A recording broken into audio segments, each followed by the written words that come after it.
All right, I gotta turn it off. Hey, everybody. I hope you can hear me. I thought I tested the mic, but let's double check here, make sure I got. Hey, microphone is working. Fantastic. Welcome to What's in the Box live. So it's Yule up in this motherfucker because I have so many books that have just been delivered to me over the past week. I was gonna do an unboxing video for each one of these. But every day that I said, "Oh, I'm going to do an unboxing video," suddenly another one showed up in the mail, and I was like, "All right, well then I'll do a double unboxing video." And then another one showed up in the mail the next day, and I was like, "Well, shit." So here I am. I've got I got to test out StreamYards anyway. So let's get this rolling. Oh, no hiri. Let's see. Can you guys? Yo, Arthur Brown, what's up? Let's see. Comments. Uh, can you guys hear me now? What up, Arthur Brown? Hail, brother. Yo, leg kick. What's going on? What's going on? And Justin, what? Yeah, I know, right? Crazy shit. You can hear? Okay, cool. Replicant. Going on? Thanks for coming by. Oh, you can hear me now. Wicked. Okay. So this is the first live stream with StreamYards. Our good friend Shay helped me iron out the kinks and gave me a few pointers. So if I fuck up horribly, it's all her fault. No, it's totally my fault. So this is my studio. As you can see, there's books all around me. So I figured this would be a good place for me to unbox these. You're easy. Hey man, I'm not 100% sure on all this stuff yet, and I work in tech, so technology fucks up all the time. Skull brothers, ancestry. So how about I show you the stuff that I've already got and opened up? So we gonna switch into camera like a this, and oh yeah, you see that? Ain't that purty? Whoop. Right, I gotta unshow a comment. Ha! Make that blue look good. Thank you. Thank you, Arthur Brown. I appreciate that, man. I've been rocking this blue for a mighty long time now. I was telling a friend of mine that, yeah, I could probably, like, dye my hair permanently blue and leave it that way. Gwyneth Paltrow's head. Not quite. Lord Crackhead Jeremy, what is up, brother? Thanks for coming by. Good to see you guys. Good to see you guys.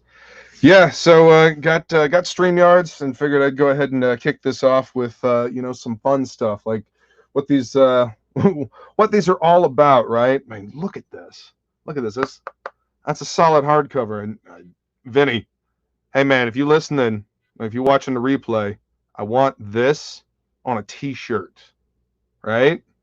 Like just a black t-shirt, but this on a t-shirt. So we open it up here and got the ash can booty. But I mean, look at this. Whoop. And a bookmark. Trying to run away. But I mean, look at this. Look at this high qualityness. I mean, body language. Vinny, you rock, dude.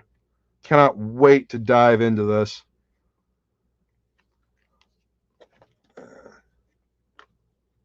Oh, you missed that one, Gelf? Tejas, what's up, brother? Good to see ya. Let's see. Right? Let's get to some of the interior art. I ain't gonna spoil it because listen, y'all, this is still in demand, and you can still get this. Look at this, right? Like Vinny and his brother Frankie doing a good job up in here. Damn.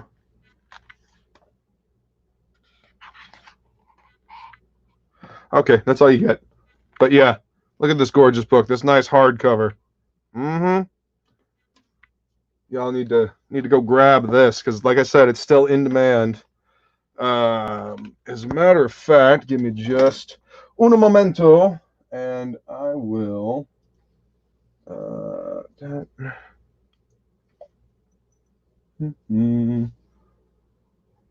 ahead and drop that link to Through the Woods. Also, he's got City of Venus out on Indiegogo. Oh shit! And check it out, guys. We've got Chubb hanging out with us. What's up, brother? How are you? I'm good. How are you? I'm doing good, man. Thanks for joining me on my first live stream with StreamYards. Is this? Oh, okay. Yeah. Quite a few people in the chat as well. Hey, chat. Yeah, I've been Comics doing Gate. Huh? I just said, hey, hi, Comics Gate. Hey, brothers. Yes. It's hard to say that word, apparently. Not for me. That's because of the weak tongue, my friend. The weak willed. Let's see. Steve DLP, what's up? Al Chubb, Arthur Kodiak, Crackhead Jeremy. Yeah, man. So it's Christmas in July over here. Yule, as I like to say. But I got all kinds of stuff, and I got something from you right here, man. So anyway, this is the other one I opened. This is Brand from Antonio. Look at all this stuff, man. Like I backed the second one. I missed the first one, so I'm probably only going to get half of the story. But I have to catch up and see if I can get the first one off Antonio. Oh yeah, see, I haven't backed the second one yet. But like, cards. See, my camera is attached to my light right here. So a couple of mini prints. Oh God, that's disturbing. Damn. They're all based on Antonio's body. Right? That's what he was doing with Sexy Time, huh? Man, look at this. Cap. I mean, holy shit. Look at this. I'm excited to read this. Right? Yeah. Kenan White just knocked it out of the park. I mean, he's such a good artist. Yeah, he's fantastic, man. Oh wow. Yeah, I'm definitely looking forward to this. See, look at all these goodies. I love it. So this is what I love about these crowdfunding campaigns, man. Like all these extras. Hello. Somebody in the chat's calling me an Aussie. Oh my God! Come on, y'all. Learn your accents. One of our UK brothers. I don't shag my sister. Oh damn! Shots fired. Shots fired. It's because I've got a South African accent, and people confuse that with Australian quite often. I think that's the reason. Right.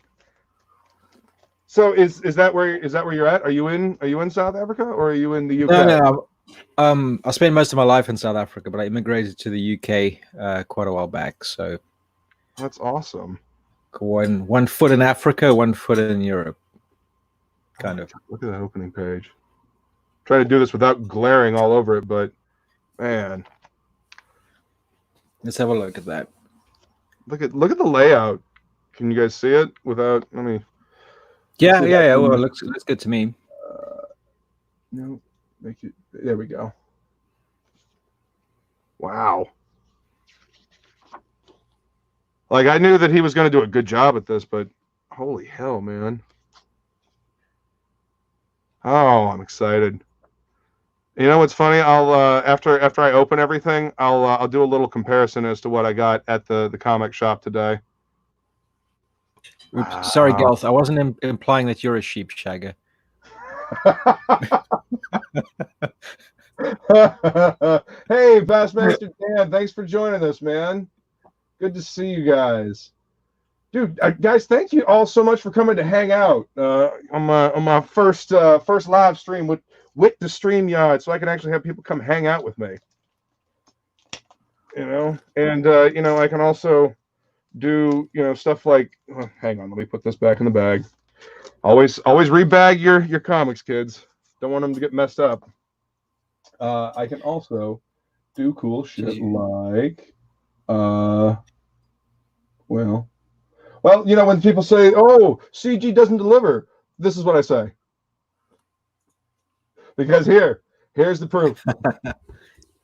You've had quite a few, yeah, all at once. They Yeah, just had, they just caught up on, your postman just caught up I guess, with man. the backlog. Because like this showed up first, and then this showed up, and then this showed up, and then this showed up today. It's like, all right, well, clearly I need to do an unboxing video with all of these right here and now. So first up, this one from you, good sir. And I can see the post office doing its best to, you know. Yeah, that's. I'm shite. always stressed. I'm always stressed out about this. You know, it's like, did it survive? Of course, if there is any damage, I'll happily replace it for you. It's just. Oh, I know, dude. It's honestly, it looks like it's just the package. See, look at that. See, just the corner. Somebody was careless, but. Ta-da! Oh yeah, look at that. Look at that. Looks nice. Okay, good. I'm happy. Oh yeah. Hell yeah, dude. I live for these. I fucking love patches. Me too. That's why I did them. Yeah, I totally did. That's the only way I can have my patches if everybody has them. This is right, dude. I cannot wait for that shirt. Like that shirt looks fantastic, dude. Yeah, I got the proof. So I've got a contact in Europe who does a lot of metal T-shirts, right? Yeah. And he was recommended to me by somebody I know who's got a band, and I know that he doesn't skimp on his shirts. His shirts always look perfect. So he gave me this contact, and the proofs just look amazing, and he's very, very easy to deal with. Very cool guy. So yeah, I can't wait. Yeah, that's all the old crappy art I didn't really want to put into the book. So they were still developing their look and stuff. But just like looking at the different expressions up here, this is you feeling out the character. You know, this is awesome. As an artist, I love seeing this stuff, man. It's so much fun to see.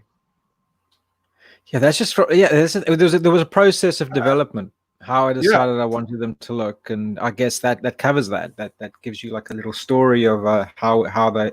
You know, it's not a new concept. It's been kicking around for ages. Yeah. You know, how long have you had the concept?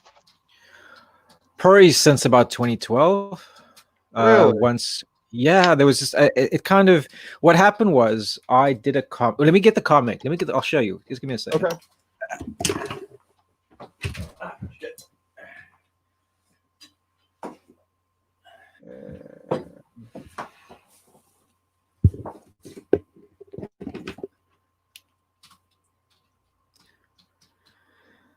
I went overboard with the fucking gifts. I'll just warn you guys ahead of time.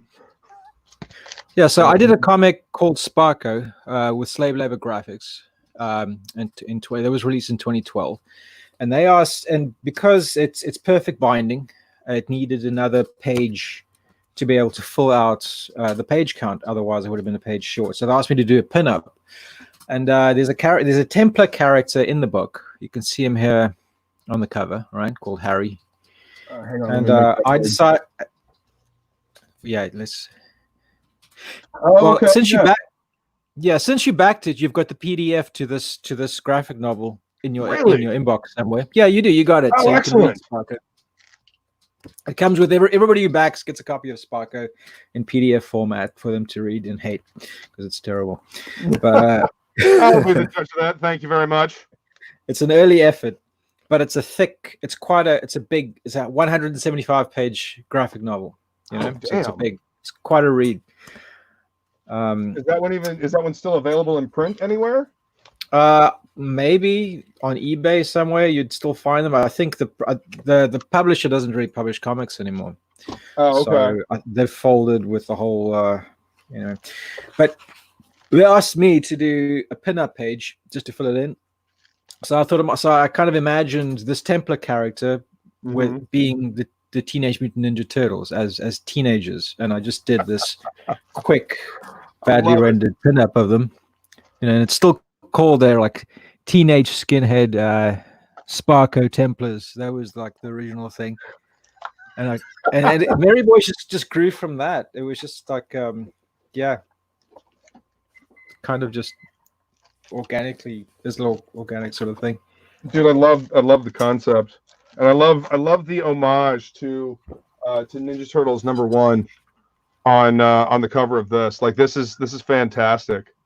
You Oh, know, thanks. like yeah. I actually have a fifth printing of Ninja Turtles #1. Oh, cool, It's the cool. red variant cover, yeah. And Uh-huh. just that image was always striking to me. Yeah, I'm a big fan. It's almost like Black Sabbath. It's if you've got a doom band and you riff on Yeah. Black Sabbath and Sabbath worship, it's totally acceptable. I think Ninja Turtles kind of fall in that category now. You can blatantly rip them off, and it doesn't feel like plagiarism. It's Yeah. you know. Well, because they started so many of the tropes that we all use now. Like they're the progenitors. They're the man. Look at that. Oh. And of course, they're a parody of a few other comic books. So the parody circle just keeps going round and round and round and round. And we keep Right. ripping each other off. And Is it American comics or a bunch of UK comics that you're parodying as well? oh no. Well, okay, I mean, I was just talking about Teenage Mutant Ninja Turtles being parodies Oh of yes, of course. yeah. Sorry. Yeah. I get what you mean. I'm sorry. I was distracted by these gorgeous prints that you have in here, man. Like holy shit, I love it. That could be an album cover right there. Like I could see that on vinyl. Yeah, when I drew this stuff, I didn't think of putting it and doing as prints. It was just me, developing the look and everything for the next campaign. I'm thinking of doing some more prints in the same sort of vein. Not the vein, but yeah, these are great. Yeah. Hey, did you ever make a print or like did you save that Black Sabbath that you auctioned on Ethan's? Because holy crap, man, that was a great piece. I actually have it here. Wait, I did make a print of it, and somebody was actually asking me about that. It's kind of weird that this should happen, but yeah, here it is. Yeah, there we go. This Black Sabbath one. Such a cool piece. I should have my better camera on here. That makes me happy. Being as big a Black Sabbath fan as I am, I saw that and I was like, oh, holy shit, that is awesome. It makes me happy to know so many metalheads and classic rock heads in this community of ours, this network. Yeah, and here's a Misfits one I did. Oh, it's a no print shit. of yeah. Ah! So it's like an EC kind of mashup of them in like this dive bar with a lot of zombies. That's great. So is that which version is that? Is that that's after Danzig? Yeah. This is classic lineup. This is lineup? Yeah. The thing is, you can see I didn't specify who the drummer is. I just kept that as the Crimson Ghost. Well, not really the Crimson Ghost, but I thought I'd just keep it like as a Danzig sort of effigy. Logo from. And of course, well, it's not the original guitarist or anything, but I consider this to be these three from the Walk Among Us album, I reckon. Right. Yeah, that's classic Misfits for me. Hell yeah. I mean, I actually really like Famous Monsters as well. I know it's probably sacrilege when it comes to the Misfits, but I do like Famous Monsters. It's a guilty sort of pleasure. I mean, I think those two albums, American Psycho and Famous Monsters, were really good albums. I just don't see them as Misfits albums, and the reason for that is because they don't have the attitude, they don't have that hate, they don't have that complete antisocial vibe that True. That kind of almost nihilistic vibe, like I'm gonna gross you out just because I can. I'm gonna kill you, and then I'm gonna laugh, and then I'm gonna kill somebody else. I don't know. It's weird. It's just that really, really hardcore antisocial outlook. I think that might have been Danzig. Like, yeah, it might have been him. I think that might just be Glenn. The rest of the guys seem like they're pretty okay. Even Wolfgang Frankenstein. That dude is huge. Like he love guitar. Yeah. I love watching videos of him throwing kids off the stage and far into the back of the audience. I just off you go. Get off my stage. Yeah. Let's see what's going on in the chat. Oh, Ozzy will be missed. Yeah, he will. I hope Ozzy? that we don't have to lose him anytime soon. Oh, Yeah. okay. I thought something did happen to Ozzy. No, oh dear God, no. Oh. Yeah, no, not that I'm aware of, man. Let's see. Did Black Sabbath get censored yet? I don't know. I hope not. Replicant, yeah, Jerry, Doyle, and Glenn in that one. Nice. Yeah, Doyle. Holy hell, that's a big dude. When y'all land with Heaven and Hell line, Black Sabbath. Nice. You know what? I enjoy Sabbath with both Dio and Ozzy. I think it Very sounds. different bands. Very, Oh very yeah, different bands. I also like Dio. Yeah, yeah. I do. I Yeah. prefer Dio doing his own thing though. I think Dio doing Dio is better than Dio trying to be Black Sabbath. Fair You know, enough. we got Dio to thank for the horns. The horns. Yeah. Yep. That's it. It's Hell Italian. It's Italian. yeah. Apparently, it's apparently Yeah. his grandmother who showed him this is to ward off evil. Yeah. Forking the Yeah. sign of the evil eye. That's right. Yep. Yep. And Dio is Italian for God. Really? So yep. That's Okay, where he got his name. okay, that makes sense. That Yeah. makes sense. That's Okay, why he that makes drove sense. Christian groups absolutely insane. Oh, he's taking the name of God. He thinks he's God. That John Lennon did that, and nobody they did complain. Sure. Apparently. Yeah. How many people we got hanging out in the chat right now? I currently can't see. Let's see. Let's scroll up. Because there seems to be a lot of you guys, and I am very much appreciative of. Yeah, a lot of metalhead. That's awesome. Yeah, I mean, metal is a beautiful Thanks, connecting thing. You know, I think everybody should listen to a lot of metal. I Striper. think metal. Oh, poor Striper. Yeah, poor Striper. They had their heyday. They did their thing. They did their niche. They filled their niche. Exactly. They saw an opportunity. They grabbed it. They did it. Absolutely. Hats off to them. Absolutely. All right, I'm gonna switch my camera back, and we're gonna take just a little peek at these delicious books that I just got from you, Chubb. Like, these are great, and they're oversized. I love that they're a different format than what I'm used to. That makes me happy. That means I got to seek out different bags or different boards to put in here. You know what? In later, when I was posting the stuff out later, I was putting in the back. I was putting in those package stiffeners in the back to act as backing boards. Right. Clearly, I posted yours out long before I started doing that. So Yeah. apologies for that. Some people have said it's harder to open them because they don't have those backing boards. But lesson learned.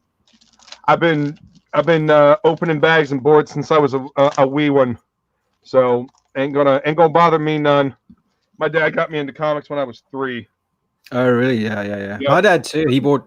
I remember he brought comics home, and I just before I could read, I was Yes. looking through old Sergio Aragone's comics. You don't have to read for those. Hell yeah, man!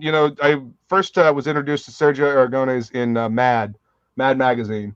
I was like, this is great. Who's doing these like awesome little fully like lifelike characters on these pages? And yep, sure enough, it was Sergio. Man, I cannot wait to read this, man. This looks fantastic. So you got more plans for these guys? Oh yeah. I'm busy working on the next collection now. It's going to be it's a collection. It's a collection of Mary Boy short stories. Nice. It's almost like a punk album. It's going to be short stories on a compilation sort of thing. So it's like a bunch of vignettes in a book rather than a long carrying. So you can enjoy every chunk of tale rather than trying to build some sort of continuity. So right. For later, I'll pick up continuity again later, because I've been hearing people say it's been like this long sort of story building, with world building, trying to suck people into this world now, but we didn't tell us all that much about the actual Mary Boys. And I'm like, okay, fine, I'll do that for the next one. It's just this is going to be about them, and it's just going to be short tales. Well, I mean, it's about a learning experience, learning what works best. I think that sounds really cool, actually, doing the series of short stories. And then you could totally do a more longer epic story if you wanted to. But I mean, the early I do. That's the thing. I've got this really long epic story that I could delve into now. right, But I don't think people. I don't want to do that straight after this. I want to. right, I first want to play around a bit, have a bit of fun, yes, and then we can start getting heavy again. I think that's a fantastic idea, actually. That way you can. Well, that way you get to know the character. I mean, you obviously created the character, so you know him pretty well. But I find when I'm writing things, I always get to know the characters more the more I write them, and my opinion of them changes. So I think short stories is a great way to do that, and yeah. And a lot of the comics I've been reading lately, like I don't know if you've ever heard of Torpedo. It's a Spanish. IDW translated it into English a while back. It's really popular in European comic circles, but not so much in the in Americas really. But it's got it's this really dark sort of humor. It's noir. It's like The Spirit, but it's much darker. Hard-boiled sort of stuff, and it's all these, and the format's anything between 5 and 10 pages, and I really like that. You don't have to worry. I like that format. I really want to try that. Chubb, this looks great, man. And it's Awesome. It's such a treat because it's a different style and a different format to what I'm used to over here in the States. It's, I don't know, this is inkwash, right? That's right. Yeah. Yeah. The inkwash style really works well for the story you're trying to tell in your style, man. I love it. I am so excited to read these. And yeah. They showed up great. Yeah. Okay. No, I'm good. I'm glad. I'm always worried about that. Yeah, I see. That's another reason why I wanted to do an unboxing video, so I could make sure that you knew that everything showed up okay. I wanted to open them up and make sure, but I didn't want to open them up without making at least some kind of video showing them off. Yeah, that's cool. I love it because it gets eyeballs. It gets eyeballs on the comics. And a lot of people.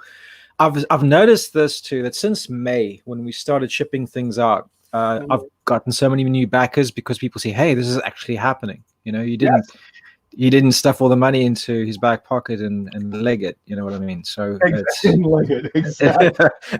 And a lot of people backed after that. So it's great. And I've gotten a lot of and a lot of people have done reviews, have done unboxing videos, and that's gotten a lot more interest on the comics. So that's awesome. I love this stuff. Yeah, Is it still available? Can they still get any Merry Boys, or is there a mailing list for any new stuff that's coming up? Yeah. It's still on in demand, and I'll probably leave it on there, to be honest, until I launch the next campaign. I'll be getting the mailing list up for the next Merry Boys book probably within the next few weeks. I just want to get some. I want to get some more art together.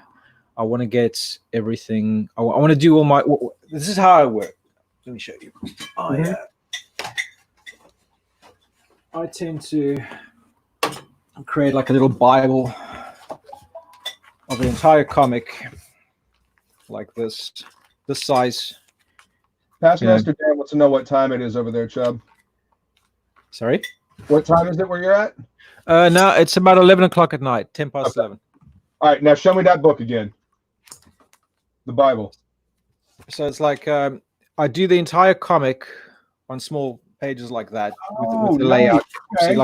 So this is the entire comic from the first page. You'll recognize. Yeah, sorry, I should have put on the better camera. No worries, man. This is impromptu. I shot you that link and just like, hey, come hang out. So it's basically the whole damn thing right here.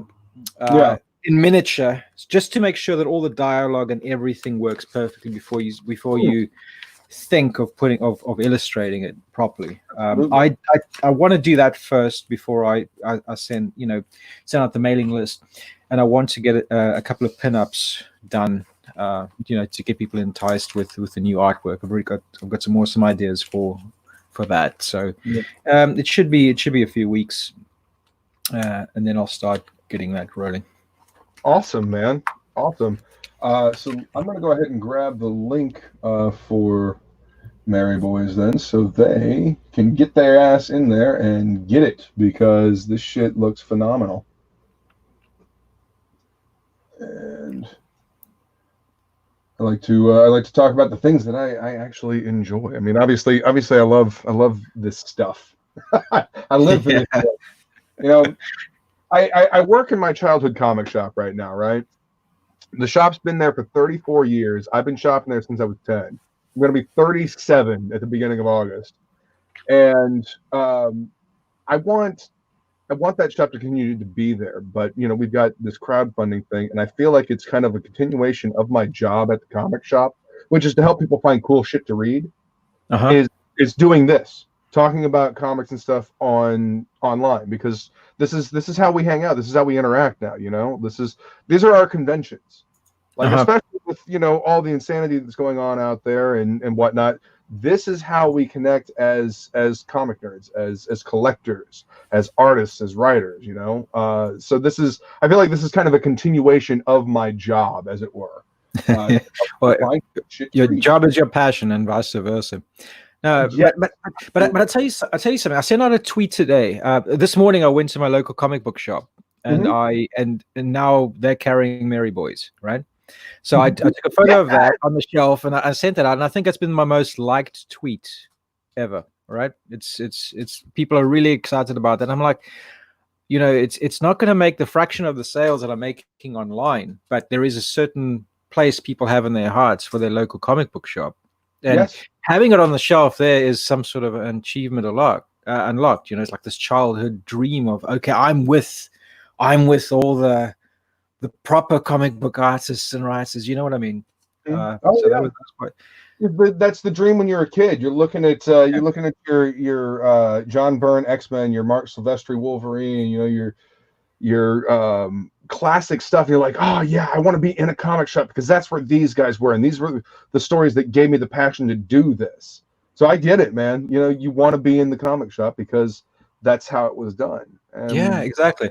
It's also it trickles down. Okay, I think the comic shop will always be there, but I mean at the same time, doing comic books traditionally is also the reason I do ink washes. The reason when I do T-shirts, I do them screen printed. It's all because when I was a kid, that's how things were done. That's what I love. Like, people have changed the way the things do, but everything that I treasure, the artists that I love, they did all those things that way. Absolutely. I mean, granted, that was really the only way they had up until recently. But there's I don't know, it's like listening to vinyl, right? I didn't get the whole vinyl thing until I inherited my dad's records, and I popped on Led Zeppelin 4, and I had to finagle the old 1980s record player with the receiver to connect to my brand new sound bar and subwoofer. But I finally figured it out, and once I put that record on, I sat down on the couch and I just listened, and I got it. Like I understood. It sounds so much richer and fuller. Warmer. Exactly. Analog sound versus digital sound. Yeah. Yeah. Digital's cold. Digital's cold. Analog, and from what I've been told, the sound waves get trimmed off at the top and the bottom, so you just get like the center of the sound waves. It's a jagged sort of pattern, whereas analog is a curve. It's almost like comparing it to vectors and pixel and rasterized images. Yeah, totally. Basically. Yeah, absolutely. But yeah, after I put that record on and I listened to vinyl for the first time, I was like, oh, okay, I get it now. And that's how I feel about traditional art versus digital. Like, digital's great to get something laid out real quickly, but there's something about having that tangible piece of art that I don't know, getting the lead on your hands, getting ink on your fingers when you're inking. There's something about that whole process that I absolutely love. Yeah. So I don't know. Digital can do some cool shit, but I think if the power suddenly goes out, if I need to light a few candles and be able to work at my drawing desk with paper and pencil, I can do that. So that's my whole argument. Versus digital. It's cool, it's a totally different. It's there's an experience there. There's an experience. I mean, like most people, day job, I sit in front of a computer. When I listen to music, it's in front of a computer. When I speak to people on the phone, it's on the computer. I don't want this to be another computer experience. Right. I want something a bit different. People even exercise in front of the damn computer now. With a bunch of screen people. It's Well, I mean, that's just kind of how our society has evolved. So, I mean, it's here to stay. But we're how old are you, Chubb? I'm going to be 37. How old are you? Bit older, just pushing 40. Okay, but we're still part of this generation that remembers the world before it became completely digital. We remember like old school technology, and as it transitioned into this new digital technology that is so prevalent in our lives. I remember not having a cell phone. I remember having to dial a rotary phone at my great grandmother's house. I remember all that stuff. I remember the world before it was digital. I think that's a good thing. I grew up in Africa, but not the civilized part of Africa. I grew up. My earliest memories. My dad was an engineer, and we were close to a battle school. Right, it was one of the only battle schools in Africa, like where they teach people how to use tanks and anti-aircraft missiles. We had that sort of thing. So my earliest memories was in the obviously you don't want this anywhere near civilization. You want it in the middle of the bush, right? So it was like just literally one street of prefabricated houses. And next to this big battlefield, right? Mm-hmm. And those were my earliest bloody memories. We had a house, and I would see tanks, I would see Impalas, there would be explosions in the bloody distance. It was like Tank Girl. It was like that growing up, and it was just bush. We're full of snakes and scorpions and stuff. But yeah, man, that was, So if we had a phone line that was connected to the entire street, so you couldn't just. You could probably pick it up and listen to other people, talking to each other. Yeah, there was no privacy whatsoever. It was we only got a TV later. It was a completely different world, very, very different world to what it is now. Oh, absolutely. Yeah, that's what we used to call them back in the day, like the like 20s or whatever, the party line over here in the States. You'd ring it up, and then you try to call somebody, but somebody else from the house down the line could pick up and hear the conversation. Yeah, the town gossip got around like that. Yeah, exactly. Yeah, that's what you did for entertainment back in the small village. You're bored, so you just listen to somebody bitch about lawnmowers and shit for like half an hour. Right? Yeah. Yeah. Let's say, hey, Dark Lord Mad Ruth, thanks for joining us. He says he just ordered Mary Boys after that box unveil. Have an awesome day. Thank you very much. There were some questions in the chat too. I think. Let me just let's have a look. I think somebody asked how long. I think it's Arthur Brown. Anthony Kodiak. How long does it take to plot out the layout of an entire book? Then. It depends. I actually spent quite a long time on this project, because I wanted this to be absolutely pitch perfect. With the longer it is, the longer it's going to take to lay out, because you have to hit all those beats. Right. It's got ebbs and flows. Yep. It's like writing a ballad as opposed to writing a short punk song, I think. To me anyway. Like, so with a short punk song, you'll get something in one go. You'll get the beginning, middle, and end. Right. And then it's a doddle to write. So for one of the stories, I've almost finished doing the layouts now for the first story. It's about 15 pages, but that all came out in one go. It just happened, and it's really quick. But if it's going to be a longer story, it'll take a lot more thinking. It'll take a lot more effort, I think. Yeah. Sorry not to answer the question properly at all, but you know what, man? Answer it however you see fit. That it made sense to me, Yeah, it depends. Sometimes it comes out really easy, and sometimes you really just break your balls on it, and then you just leave it in a drawer for a few weeks. You come back to it, and it all just falls into place. So absolutely. There's a thing that Stephen King talks about in On Writing, where he talks about just leaving, like, once you get done with your first draft, leave it in a drawer for like 6 weeks, 6 months, come back to it once you've completely forgotten about it, if you can, and look at it with completely fresh eyes, then do your rewrite.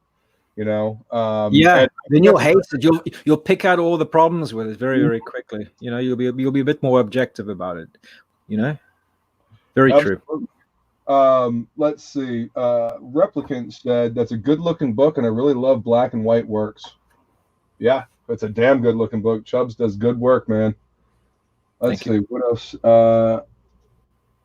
You hate having to yell at people. Bye. I'm going to what? I am confused, Gelf Walker. Oh, by the way, Gelf Walker, I actually have been working on your drop bear. Just so you know that I haven't forgotten about you. Is what you draw? Is it a commission that you're working on? Hey, he wanted me to do a hand turkey drop bear hand turkey, because he asked yes Shay. Hate having to yell at people, but I'm going to. Woo! Thanks. You're welcome, Gelf. I'll be finishing that up soon, and then I'll post it. But yeah, he invited me to do it as well, because he challenged Shay to do it, and I've been picking at Shay, and she'll be doing it at some point, Gelf, I'm sure. Oh hell. All right, so let's see. Were there any other questions that we needed to address that you saw, Chubb? I don't think so. I'm not sure. Hang on, let's have a look. You've got a lot of people in your stream. That's awesome. Thank you guys so much. This is fantastic. I'm not sure. I can't. I just noticed that one. I haven't really been. I've learned that it's best not to read the comments while you're on the stream. Right. People call you names. And then throw you off your rhythm. Hey, Baldy. Hey, Baldy. Your book sucks, man. Hang on just a second. I invited Kanan to come hang out. I know he's busy though, so I'm just giving him a little response, telling him I love the look of the book so far.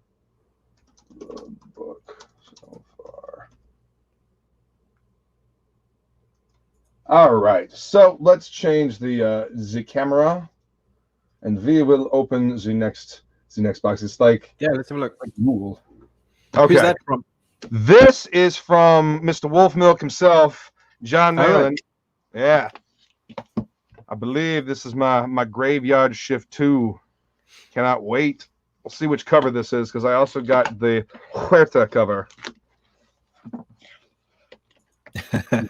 Chubb's book gave me a chubby. Yeah. And the funny thing is, when I was a fat kid at school, chub didn't mean half erect penis. It just meant fat. Now I grow up and it's like, now it means dick. Great. Perfect. All right, I'm all kinds of confused.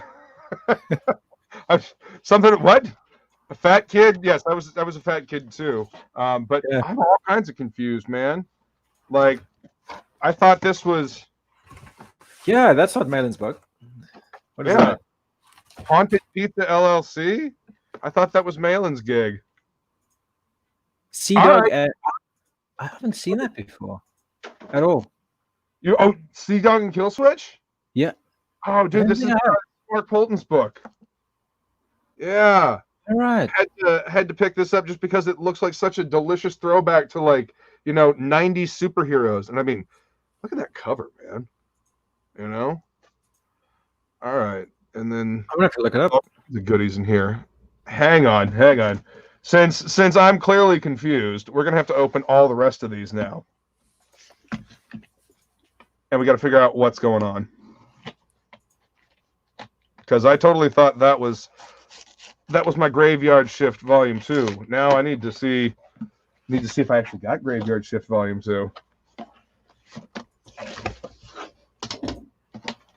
Oh wow. All right.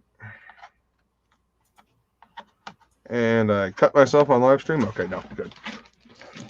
You should get a bigger knife to open up John's comic. You need a proper axe. Okay, here we go. Oh, there we go. Yeah. Damn! Look at that. Oh, Holy crap. I didn't realize that I also got U.S. Assassin. That's Cool. pretty. Ooh. A little of that AAT that we all love. Hot damn. Yeah, you can't have that anymore. So we're gonna have it. Yeah. Yeah, You know yeah. what? That's why that's we're fun. That's why we're the cool Yeah. kid. I wish the thing is I'm not that good at drawing hot chicks. I wish maybe I should try it. It's just I don't know if they've got a place in my own comics. Maybe I should do like something just to put my hat in the ring and say, yeah, And the I boys like need cheesecake. April O'Neil, don't they? They what? Sorry. The boys, the Merry Boys, they need their own April O'Neil, don't they? You know what? That's true. They've got a Mhm. Splinter character. They don't have an April O'Neil. That's a very good point. Mm-hmm. I'm just saying, man. Ooh. I'll make her a stripper. Yes. Perfect. I love it. Fuck yeah. That's a dope little sticker. I like Is that it. a pod? Is that a? Oh, okay. Sorry, it's a sticker, not a pod. Yeah, it's a sticker. Yeah, it's a little vinyl sticker. That's cool. Now I got to figure out what I'm going to put this on. See, that's always my problem with stickers. I can never figure out. Oh, where do I want to put it there? What if I want to take it off there at some point? Yeah, okay. But yeah, that's dope. All right, so there's Graveyard Shift Volume 2. Oh, cannot wait. Dude, look at that. Look at that. Huerta, you're a beast, dude. He is good. Fantastic. Very definitive style. That angular stuff. Really like it. Yeah. So much energy. Have you seen on his page? He did some. He did 2 or 3 Crow illustrations. Yeah. Oh no, no, comic Crow. Yeah. Very, very good. I love that. Yeah, the Crow's one of my favorite characters. Absolutely love that character. The graphic novel just blew me away the first time I read it. Yeah. Wow. Malin, this looks great, dude. Holy shit. All right. Don't want to spoil it for you or myself. Can't wait to read that. I got a Dracula card here. Wicked. This one I'm not super familiar with. I remember hearing about it, but this looks good too.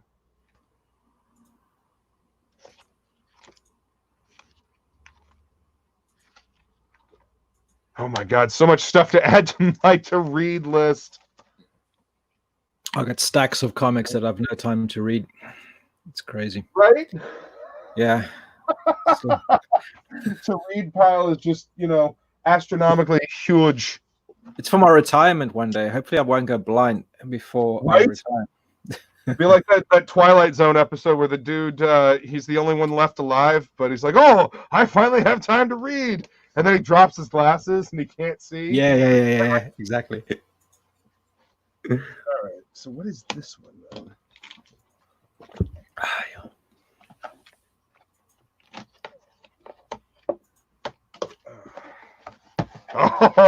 Oh. Speak of the handsome devil, and he shall appear. Look at that. Hot damn. Ooh. And I get a new, different print. Nice. And a different card. Yep, definitely glad I jumped in on this one. Holy shit. Again, I say, Huerta, you're a beast, dude.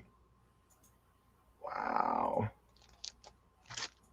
We've got such excellent artists and comics guys. So whenever some bloody, piece of shit goes on, none of the Comicsgate books are good, and you just know they haven't even fucking looked. They just, can't take any of that seriously. It's bullshit. Just such excellent work coming out. Right? Yeah.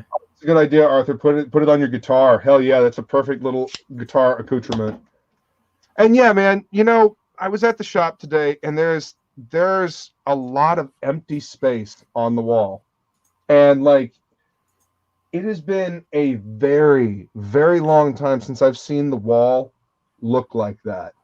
And it made me sad. Like, because, like I said, I've been going there since I was 10. That wall was always full, always Mm. full of eye catching, fun stuff like Sea Dog and Kill Switch. Look at this. So, I mean, it makes me sad that the wall, ooh, shiny. It makes me sad that the wall is so anemic. But when I see stuff like this, when I see the passion and excitement that the people creating this have, I mean, look at this. This is fucking prime Cape shit. This is prime hero stuff right here. I fucking love it. Artwork is great. But it makes me happy to see this continuing the good stuff that we had back in the day. I think the good stuff will come back into the mainstream. That's my prediction. I really do think so. I do too. Stuff that makes you feel bad about who you are and how you think, and makes you feel guilty, and gives you problems in your spare time that you pay for. That's not going to last. It can't last. Well, there's no future in it. You know, it's you can't go on being angry and petty your entire life, because at some point you gotta, holy crap, there's a lot of cards here. At some point you gotta take a break. You can't be on guard all the time. Life's exhausting that way. Yeah, can you imagine that? Imagine having a full Marvel pull list. You've had a hard week at work, right? Your girlfriend's giving you hell. Your parents are giving you hell. Everybody's giving you hell. Open a comic. Comics giving you fucking hell too. Open the comic and it tells you you're a bastard too. Well, fuck me, I guess I can't get away. Yeah, it's like, no, I'll change. I'll change the things I can change. My pull list. You know, a lot of people have. Dude, and that is exactly what has happened. I have had people dump their pull list, like not completely dump. They'll hold on to some books that are genuinely good. Like people have been digging Thor, the new Donny Cates run of Thor. Venom has been really good. I've been reading that one. But a lot of the stuff they're just like, yeah, I've been picking it up just because I have all of it. I've been picking it up forever. You know what I mean? Yeah. Chromofoil card. You feel invested in it, so you want to see it through. Yeah, exactly. I think those are the fumes that's keeping it running at the moment. It's people saying, okay, well, if I stick through this, it will get better at some point. There's a lot of it is hard won loyalty, that it's running on now, rather than winning over new fans. I don't think it's doing that. Well, they're not attempting to build new fans. They're looking for new fans in places that don't exist. Yeah, it's the truth. Sorry. No, go ahead. I was just going to add that like growing up, I read like a lot of 2000 AD. The Judge Dredd magazine. Oh yeah. Well, it's not just Judge Dredd. I don't know if you've ever read 2000 AD, but it's like an anthology comic of lots of sci-fi and stuff. Kind of like heavy metal, right? Or metal hurrah. Yeah, it's kind of it was Metal Hurlant was a big inspiration for 2000 AD back in the day, and it's got that same sort of flavor, irreverent, hardcore sci-fi stuff. It's great. If I look at the fan base now, it's all guys who would have been reading that as kids. There aren't really any new fans. It's the same people, and when they go, it's done. No more. Yeah. People lose interest. So they need to, I think what they're doing now is they're investing into movies and into games and things and trying to win people over that way. But as far as the comic continuity, the interest in the comic book continuity is concerned, people are hanging on in the hope that things will get better. And they have some very, very, very loyal fans, 2080, which they deserve, because it used to be an excellent publication. Right. But now, I pick up something from time to time, and it just doesn't move me in the same ways. It suffers from the same thing as the American mainstream.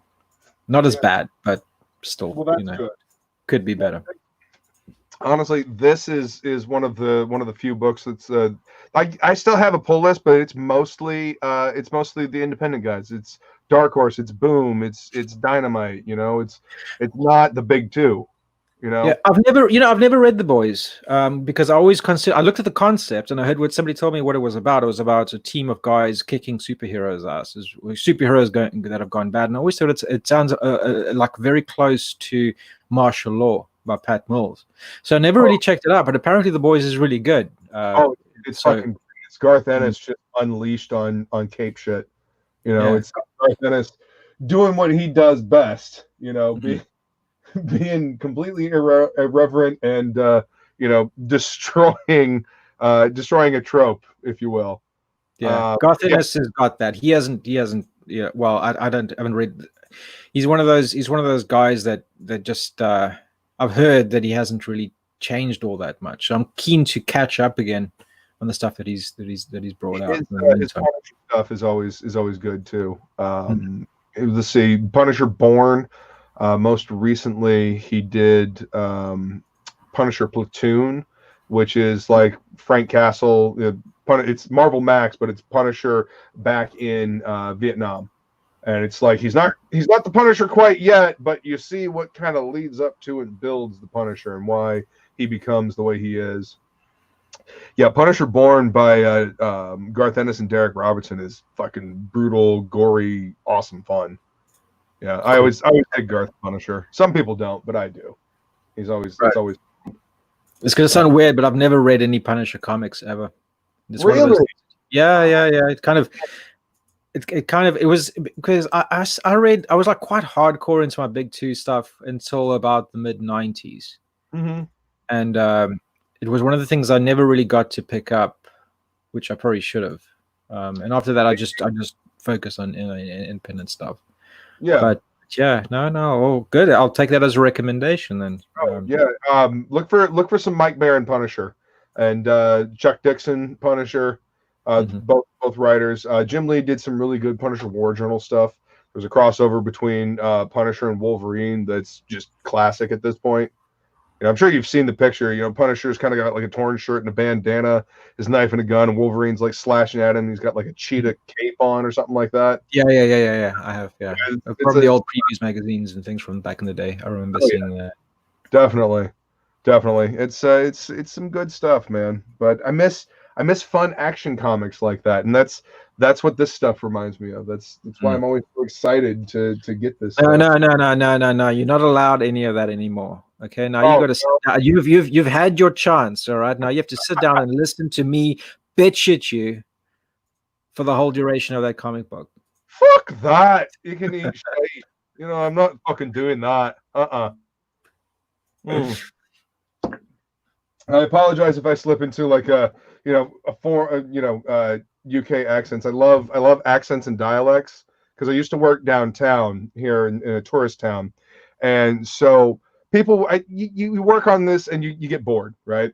So I would throw in a British accent and pretend to be British, and it'd be working just fine up until the point that an actual British couple would come in the shop, and I'm like, oh fuck, I can't suddenly accent and not be British anymore. So I've got to continue this completely shite British accent, and I'm probably doing all things. Oh, where are you from? I'm from Clevedon. It's west of London. It sounds lovely. It's great. They believe, and I'm like, oh fuck. But yeah, so I've always been into accents and dialects, and one of my favorites is Scottish. And Oh, right. Yeah, what I drink, the more Scottish I get. yeah. You It should makes listen me to Irish, William but Hazel on our CG UK streams. That's the really Scottish sounding one. He yeah, does that. Elsa Dark. He's got a really heavy Scottish accent. You know, oh, I fucking love it. yeah, Bro, really rolling thunder. It's awesome. Cap's also supposedly Scottish, but he's got an mhm. English accent. We keep ripping I like off of that. that. He seems like good peeps. Yeah. Charlie's London has got the proper Cockney accent. You know, Yeah, the proper East London accent within. proper East London. Yeah. So yeah, that. So I always want to like do an accent in front of somebody from that area so I can get a critique on it because over here, what the fuck do we know? What we've seen in movies, what we've heard on TV. So Dick Van Dyke. Yeah. Dick Van Dyke. Yeah, exactly. But every region has got. I mean, different parts of London have got different accents. Actually, Right. I live out in the southwest in Bristol. Right. Right. This is where the pirate accent comes from, like the "Arr, me lover." It comes from. Yeah. Okay. Yeah. That's fantastic. Yeah. I moved here about. It's been 4 years now, and when I rocked up here, I'm like, "Why is everybody? Is this speak like a pirate day?" Because everybody had this heavy sort of sometimes so heavy you can't understand, and people still use the same dialect from they say "me lover." That's how people speak around here. The heavy Bristolian. It's not just a pirate thing. It's actually how people do it around here. And the old, I could get your pirates and things here. The old part, like Blackbeard, came from Bristol. And as it happens, some of the actors they got playing in those old pirate movies, they also come from Bristol. So that's how that dialect kind of got, embedded in the popular consciousness as belonging to piracy. But anyway, yeah. So it's pirates are a huge part of where I'm at too. This was a huge pirate town. It's a pirate part town. Oh, there's nation in the land here. Yeah. Somebody's grandmother sounds like that here. Yeah. Dark Lord Mad Ruth says he used to have an awesome Brit friend, and when he got hammered, you couldn't understand him. I would always ask him to speak English. Yeah. Oh yeah, I got to tell you the story. We were sitting outside a pub with a Scottish mate of mine, very Scottish. He's from Glasgow. Oh man, okay. Very, very heavy Scottish accent. It still takes me a little while to tune my ears and to understand exactly what the hell he's saying. It just like after a while, you start rolling with it. Okay, I'm getting what Dave is saying. He's nicknamed well, he's commonly referred to as Scottish Dave. That's how Scottish. But anyway, so we're sitting outside the pub, having a pint, and so this Chinese lady with a heavy Chinese accent comes up to her. She's collecting for Amnesty International or something like that. Right. And he's like, like he's like basically trying to shoo off, saying like, we're having a tarang, like heavily, and she looks at him and she's like, speak English. That's fucking great. The most perfect unintentional own I've ever experienced. Shit. Oh man, it's been a while since obviously because of everything that's going on. Kind of miss going to the pub. Not that we have real proper pubs here. We've got bars masquerading as pubs, but we do what we can. Have a place called Ann O'Malley's. As a matter of fact, here's another story, a more recent one about me and my fuckery with accents. So me and a buddy go out to Ann O'Malley's, and we're sitting there, and I'm drinking, so I throw in an Irish accent, and I'm probably this is probably going to be awful, but throw in an Irish accent, and I continue speaking like this for most of the evening while we're sitting there. And my mate says, I bet you all the beers that you're drinking right now that you can't keep that up. And I said, fuck you, I can't. So I kept it up the entire time we were at Ann O'Malley's. Didn't matter how drunk I got. And then we went to a couple different places. By the time we had to stop for pizza at Al's Pizza, I'm fairly forsnicked, speaking like a right cunt. Probably fucking up the accent horribly because nobody over here can tell the fucking difference, mind you. So, there's parents with kids and they're getting pissed off at me because, I'm, throwing cunt like it's punctuation because that's what you do, right? That's what you do around here. Yeah. So the waitress, she writes down her name and number on a little ticket and gives it to me before we leave. So I look at my friend and I was like, the fuck am I supposed to do with this? He's like, dude, call her. I was like, are you fucking, she thinks I'm Irish. And he's like, yeah, well, keep it up. I'll bet you, more beer that you can't. Like, I was like, all right, fine, fuck you. I'll keep it up. I went out and hung out with this chick on 3 separate occasions for 3 weeks. And, on the 4th time, we met up and I was like, listen, I've got something to tell you. I'm not Irish. her eyes got wide and she slugged me in the fucking arm. And then we hung out that night, and then I never saw her again. So it could have been worse. It could have been worse. She said, "I'm not really a woman." right. Oh well, I've got something to tell you. I'm not really a woman. Ah, okay, well, touche, touche, madam. Yeah. Oh, that would have been hilarious. Oh yeah, I mean, I figure, fuck it, I probably dodged a crazy bullet in that regard, but it makes for a funny fucking story now. Yep. Of course. Of course. No, it's just like it's such a powder keg with the whole Irish thing, because I mean, there's a difference between the Northern Irish accent and the Republic of Irish accents. You don't want to mix those two things up and start stepping on. Whenever people talking about Irish politics, I just shut up, because I'm like, I don't want any of that noise. I just don't. It's nothing to do with me. I don't want to know. It always it devolves into some very angry big Irish blokes wanting to take your head off your shoulders. So, no. Well, I'm good. I'm good on that whole aspect. See, I've been watching Outlander. Yes, I've been watching Outlander. So after that, I've got to speaking of Scottish accent, I just can't help myself. It keeps tumbling out of me, especially when I get more drunk. And the drunker I get, the more Scottish I get. From the beginning, on my dad's side, it was fucking Scottish, not Irish, because this comes pretty fucking naturally to me. Scotsman, Spartan Scotsman gives me like a B minus. I was like, oh, I have to work on that then. Yeah, you need to have. It sounds like you got. I heard somebody say it. You have to sound like you've got a pubic hair growing in the back of your throat. You're trying to hack it out. Oh, Jesus, that's fired. Oh, damn, that's funny. I'll have to get which one did you say had the real thick Scottish accent? Well, the proper Scottish is a proper Scottish accent is a Wally. Wally. Okay. Elsa Dark.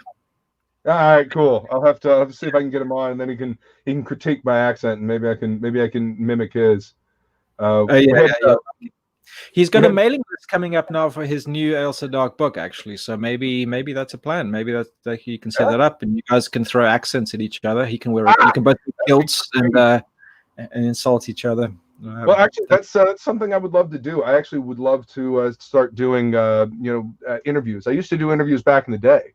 Like back when YouTube was like, only 10 minutes long, and, there was no monetization. I used to, do comic book news and review with a show called Last Wednesday.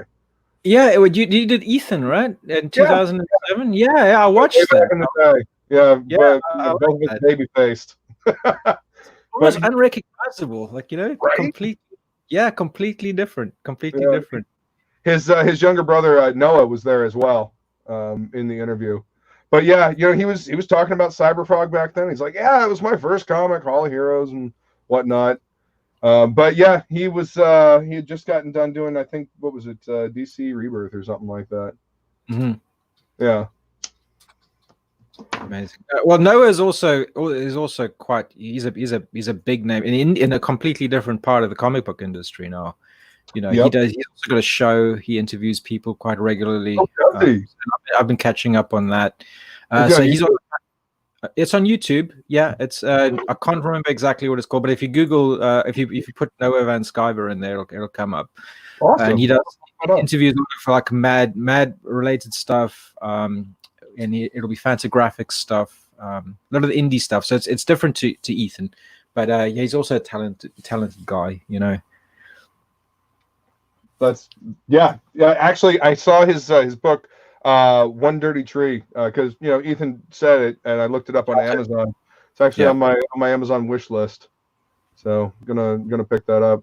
It's funny, two talented artists, but in completely different aspects, but both doing their thing.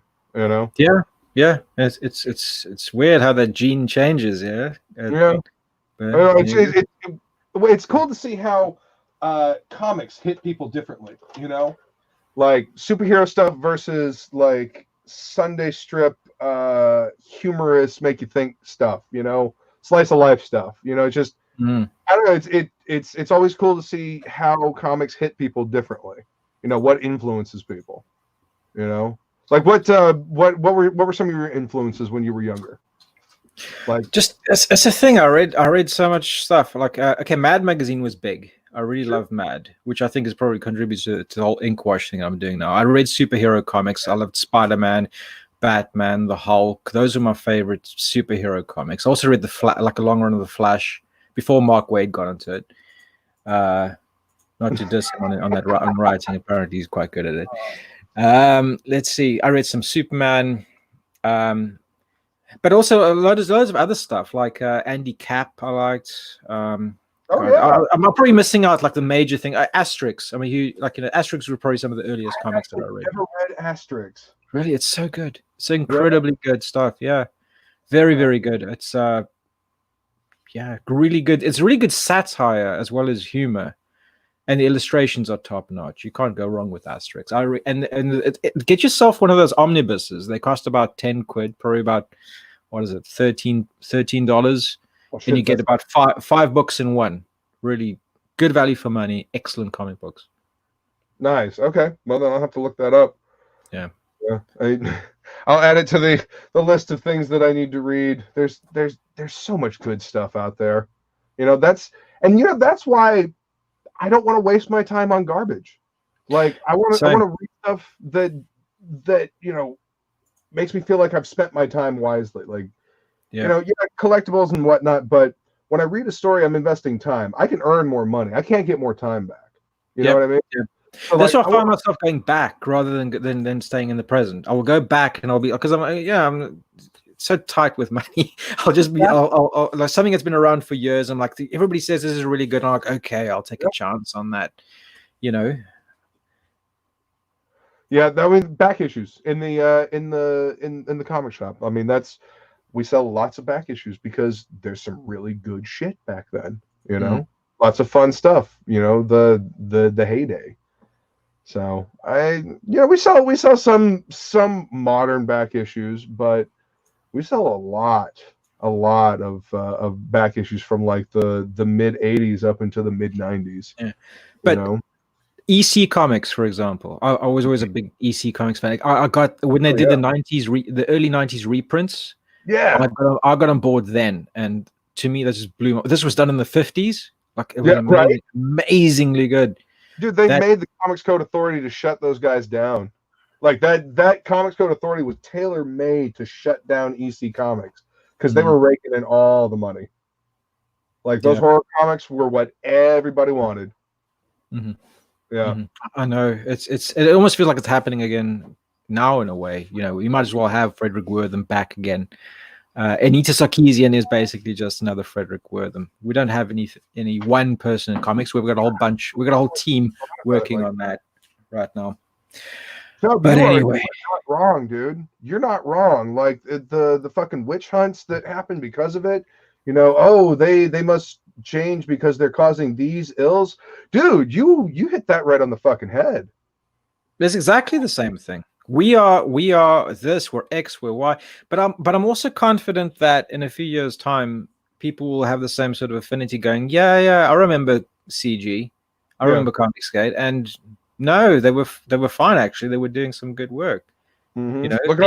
It's just history repeating itself now again. And I think we're in the right. As far as I'm concerned. Everything's cyclical. Probably because we learn from shit, but whatever. We don't learn fuck all, mate. Right? No, I mean, is that a problem of humanity, or is that just I don't know? Are we just stubborn? Probably a little bit of. What are you excited about as far as projects coming out, man? Like what are you looking forward to? I'm really looking forward to Monster MD. Yeah. That is going to be amazing. I think I'm counting the days for that. And Death Sworn, I backed a while ago, and I'm waiting for that. That's going to be amazing. Yeah, it is. I tend to look at art first, but sometimes a concept hits you quite. I mean, like Monster MD is just an amazing concept. Mm-hmm.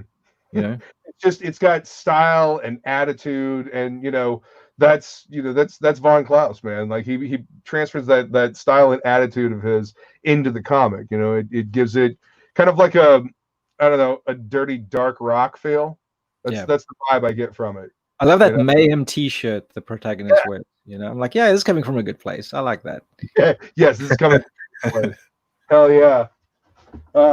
Yeah, I'm looking forward to that and Death Sworn. Hang on, I need to make sure that my laptop is plugged in. I refuse to allow myself to have my computer die on my very first live stream. Shame. And I have to entertain these people. Right? And I've already done a strip show today. Oh, shit. Shay would never, ever, ever let me live that down, man. Because like my laptop has died twice on Writing Pros, and she would never let me live it down if my computer went out on my own damn live stream. Yeah. But you understand? Me too. Yeah. No, I do. Got a backup battery and a backup power cord just to make sure. Yeah. Okay. What else? Return of the Warrior. Oh, by yeah. Billy Tucci. Totally. Looking forward to that. I backed that recently. Mm-hmm. And apparently that's going to be going out soon. So that's nice. So that's just solid work. He's got a really good track record. You're not going to go wrong with his comic books. And a few. What are you talking about, Jeff? I ain't got no mask on, fool. Anyway. Battle Brick Road. I haven't backed that one yet, but that looks good. Either. God, I'm broke. There's a lot of stuff. I know there's a lot of stuff. There's a lot of stuff out there. Definitely. What is it? Justin McClure. Listen to yourself after this movie. Okay. I am. Oh, you know what? It's coming through this right here. This is my webcam, and I have it attached currently to. I see. It's got a mic on there. Yeah. Right. I see. Yeah. Let's see. Maybe this will. COVID. Maybe this will sound better over here. And that means I can do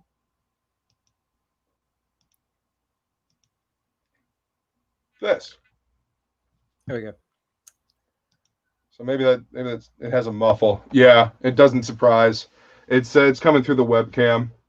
I found out that I can do that with the webcam and have because I've got a TV back over here behind. As a matter of fact, I'm going to go ahead and move you over here now. So yeah, now you're all on a TV, and I can see the chat right over here. And then I've got my laptop on an arm right here. So yeah. So yeah, it's taking a little bit of finagling and cleaning, but I'm finally starting to get this mess of a studio in shape.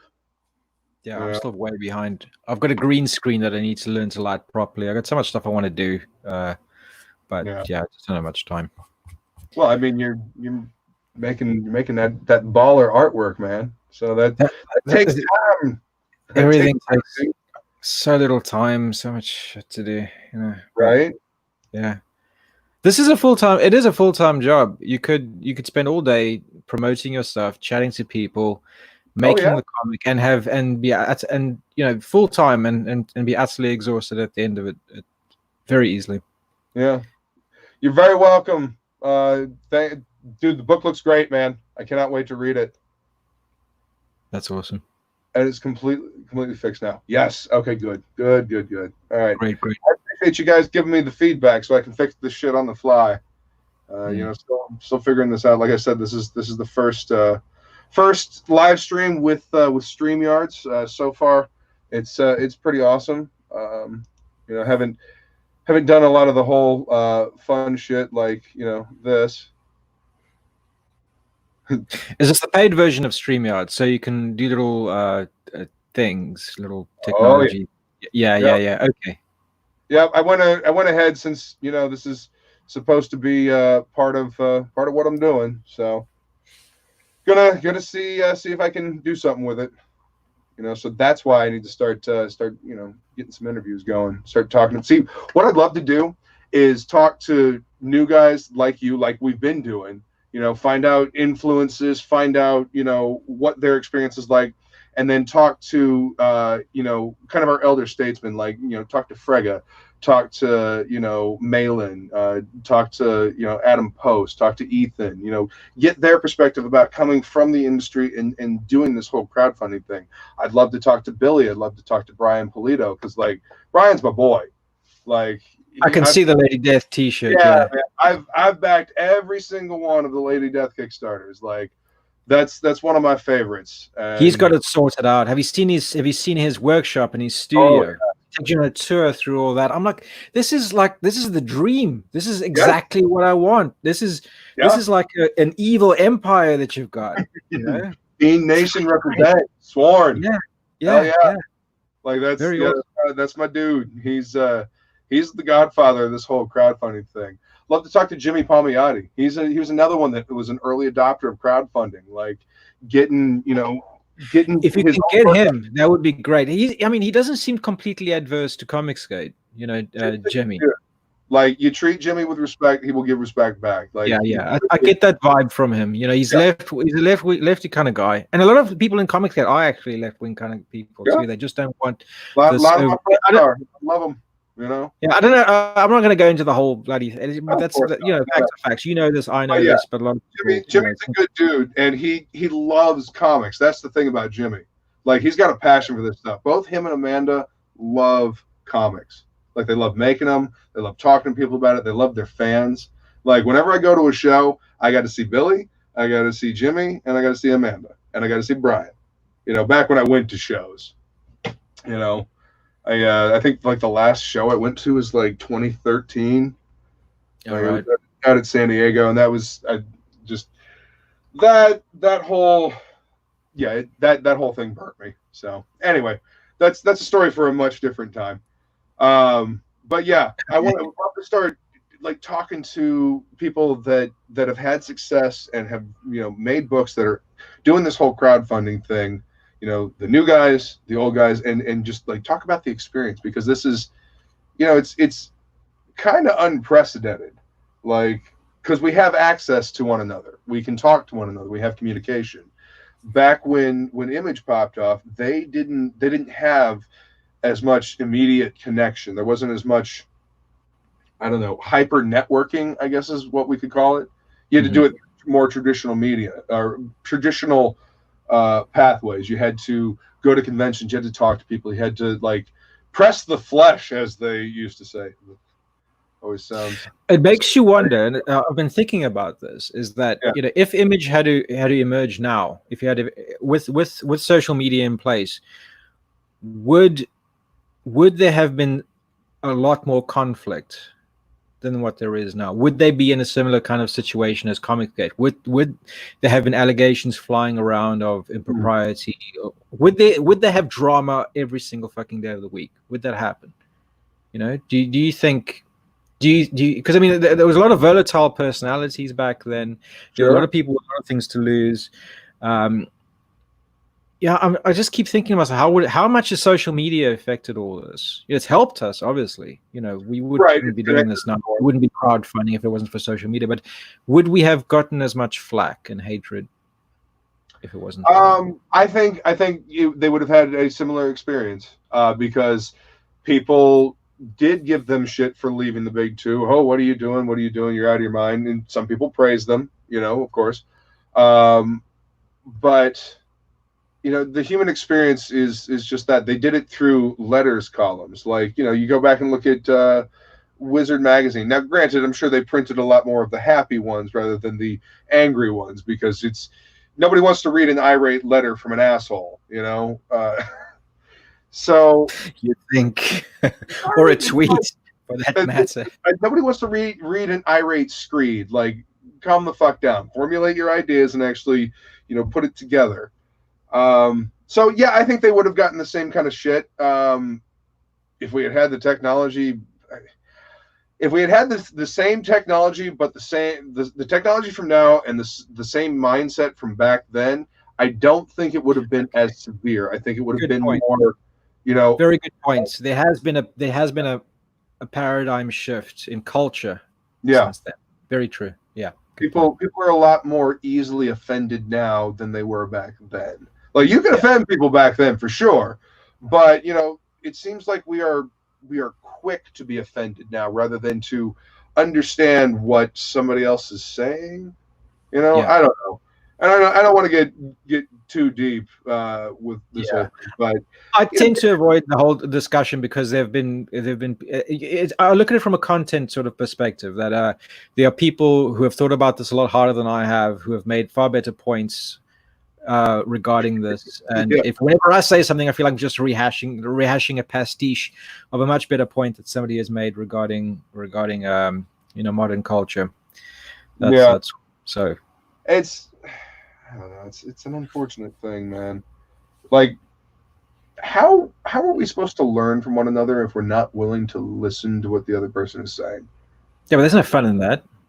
Exactly. There's no fun in that. It's internet sports is stabbing somebody and running away. That's how it works. The anonymity appeals to the lowest common denominator. You know, the worst comes out.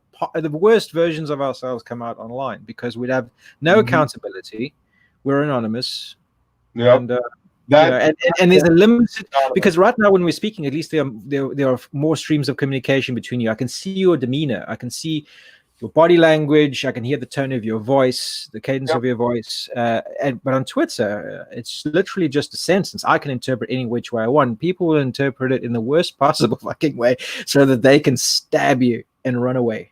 Oh yeah. You know, as much as they have. That they're right. You know. Yeah, exactly. A little rush. Be right. You know. Hi. Just gonna hijack my lap, huh? Okay, fine. I need to nipple for a piss. So go for it, man. I'll go through the chat here. All right. Okay, I'll be back. I'll be back then if you want to wait for me. Yeah, absolutely. Right. Give me a second. Just cool. Dark Lord Ruth, Image 90s only worked so well because of the absence of social media. Comicsgate is a similar phenomenon. Creative freedom to create their own uncensored work. I agree. I totally agree. They had that entrepreneurial spirit. They had that, you know what, fuck it. We deserve to be paid well for what we're doing. And we're going to take our ability to create characters and highly polished art that catches eyes, and you know, we're going to fuck off. We're going to go do our own thing, and we're going to be your competition because you know we're selling this shit. You know, you're making a bunch of money off of our backs, and we're just gonna do it for ourselves. And look at how they blew the industry wide open. What is it? What do they call it in the tech sector? It's an upset, something like that. Like market upset, I believe is the word or the term. It changed the way people saw the market because now not only was it Marvel and DC, not only was it Marvel and DC. Let's see. So not only was it Marvel and just DC, now there was also Image, and Image looked like these awesome Marvel comics that people were buying, you know, and that were, were lighting up the charts. And so you had a lot of imitators try to take over after that. Now, the whole image first, forget the story thing, like that's bound to happen when you ride a horse until ride a cart until the wheels fall off. Like you gotta balance it out. Because yes, it's a visual medium, but there have been comic stories that have had amazing, that have had great artwork, but the story was so lacking I couldn't get through it. So you got to have a balance. Yes, I will lean more towards art, you know, much like Chubb.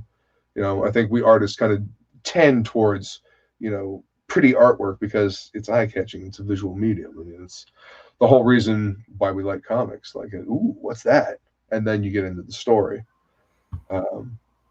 Justin, yeah, dude, I will totally I will totally send you a link. Yeah, just I actually didn't even intend this stream to be all that long.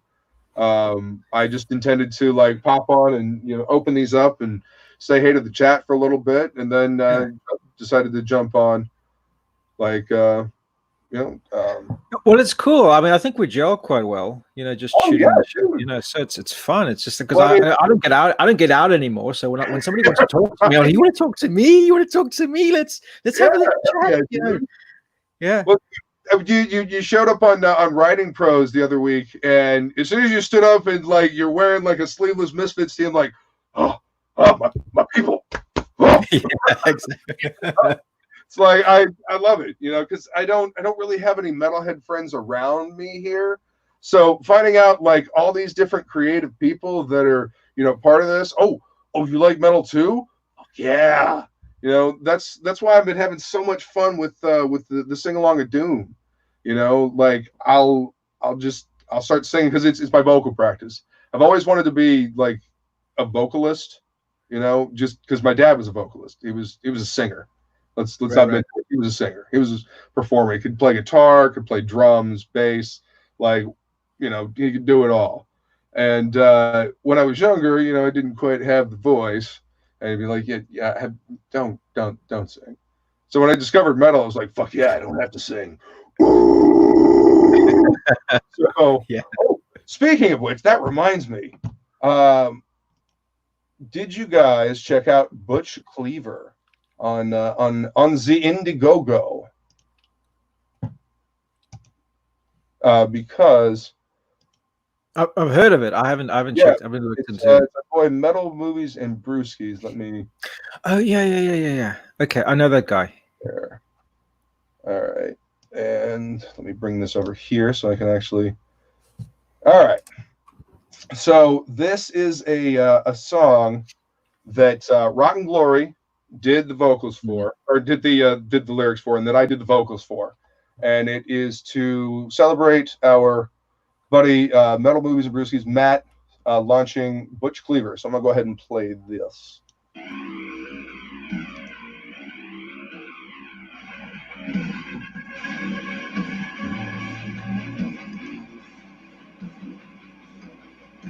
A bit louder. By a thirst for fame, brought back to deal it over again. Hold up. I don't know if I shared the audio. Hang on. I think you have to mute. You have to mute me, or I have to mute myself for it to work. I'll mute. Let's see. Stop screen. Share screen. Chrome tab. That. Oh, damn it! I did it again. All right. Yep. Having a boomer moment. Don't mind me.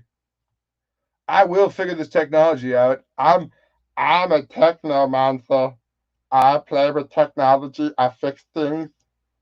Sometimes I just fuck them up worse than they were. Okay. All right. We're trying this again. So anyway, yeah, this is lyrics by Rotten Glory and vocals by me. How's that? Can you hear it?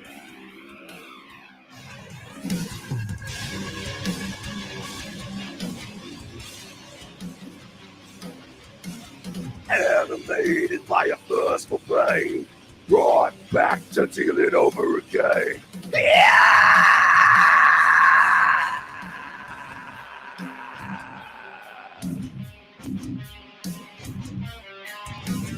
Devastated by this need to gain revenge for being just another slave.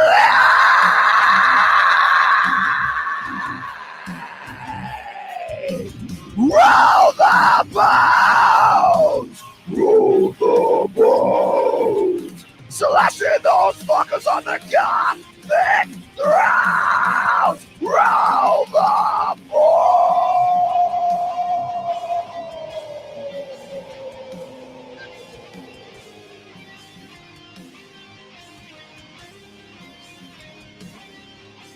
The Sabbath will soon run red as the grand by this moon who acts form emblazed by these bones of time.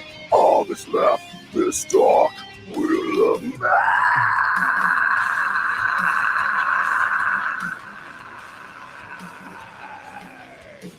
Roll the bones!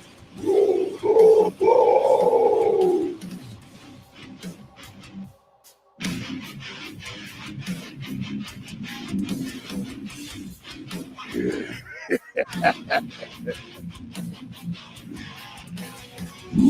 Roll the bones.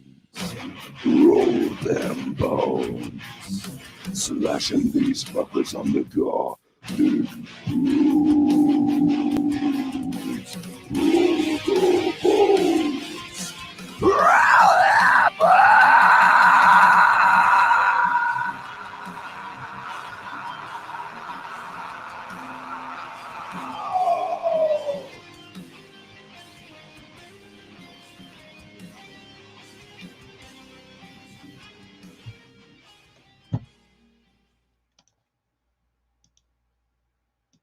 So yeah, Unmute myself. There we go. Cool. Cool. yeah. Roll the bones. Yep, that was the title that Rotten came up with. Who did the video? Rotten did. He All right. Okay. yeah. I did. I found the music, and I did the vocals, and he wrote the lyrics, and he edited the video. So yeah, it was a cool collaboration. It was a lot of fun. It's Matt's birthday, and so he wanted to do something nice for him while he was launching his campaign. So we surprised him. I actually got to jump on that stream to be there when they debuted the video while I was at the shop. It slowed down just enough that I could hang out for a little bit. So it was cool. That's what I love about CG. People go out of their way for each other. You know, there's an excitement there. Like, you know, you wouldn't see this in other comic book circles. Like, oh, we just decided to do a cool music video for, you know, so it just doesn't, you know, just because, you know, just because, yeah, it's awesome. You know, it's fun, man. It's like, oh, cool, such and such is launching a book. Shit, yeah, let's do that. Let's do something fun for him. You know, yeah, it's passion. And that seems to be what I always keep coming around to whenever I talk to anybody. It's just passion. You know, you've got a passion for your book and your characters and the artwork that you're putting into it. I mean, like, passion. There's a passion in this. You know, it's and I miss that. It feels like a lot of modern, not all of them, but a lot of mainstream comics they don't have any passion for their stuff. Like, and especially for the big two. Like, I feel like there's a lack of heart, and that makes me sad because these are our superheroes. They're supposed to be brimming with heart. Even if it's like, you know, a cold, dark vigilante heart, he still needs to be brimming with heart. You know what I mean? Then it should be brimming with vigilante emotions. Yeah. It should be brimming with something. Those are. Something that gets you excited. Something that, you know. Yeah. I know what you're saying. Yeah. I don't know. I miss comics that ring true, I guess is what I'm saying. Yeah. You know? Yeah. I don't know. Very true. Like this 6 a.m. comics. He did this hip hop video of a review of Mary Boys. I was so it just blew my mind. I mean, I'm not a hip hop guy, right, at all, but I thought that was absolutely brilliant for the time that he spent on it. You know, and he obviously put a lot of effort into it. And it's funny as hell. You know, so. Oh yeah, 6 is great. He's hilarious. He's fun to hang out with on a stream. He's been on Fraggers a couple of times. You know? Marky. With those rap off battles that they have. It's fucking hilarious.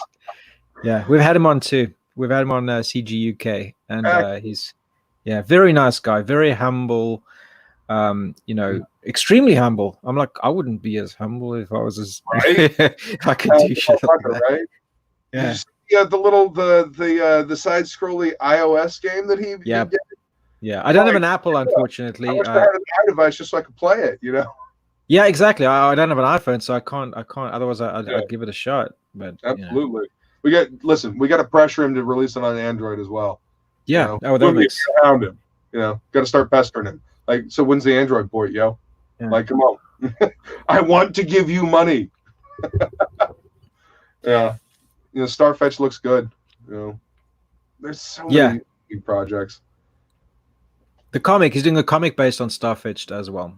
Yeah, he is. I'm excited for that too. Like, let's see, so many campaigns that I cannot fucking wait for. Like, have you seen Hammer? Hammer. Yeah, it's one that just went live the other like a week ago. Right, I've got my head up my ass, I'm afraid, right now.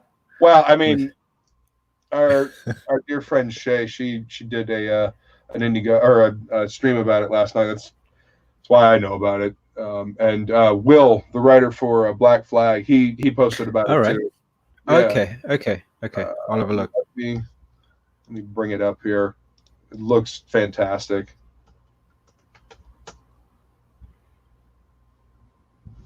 What are you doing, kitty?